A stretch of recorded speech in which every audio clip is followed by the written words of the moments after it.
Nora spent years growing up in a happy home. The love of family will always be a God's greatest blessing. Sabi nga nila, in life, we can have several friends, classmates, and social circles. But there's only one family who is always willing and ready to welcome us no matter what. And at this juncture, please remain standing as we have our opening prayer to be led by Mrs. Ang tatawagin ay sa table number 7. Yes, ma'am.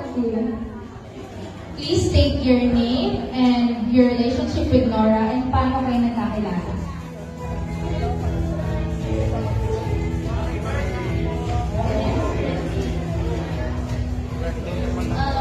Nakilala ko ni Nora kasi nagkakilala.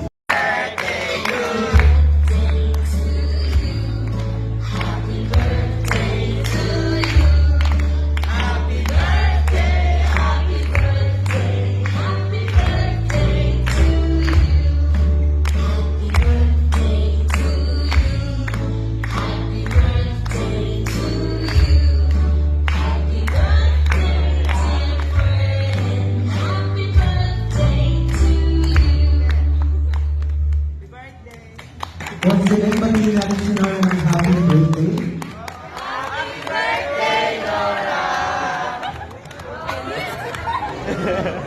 And who is your crush? Wala daw. Birthday ni Nora! Ngayon! Get out! Ang hyper ng table 2. Hindi ko gusto na lang pumunta sa buffet. So, and now I would like to request everyone.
Ayan na siya!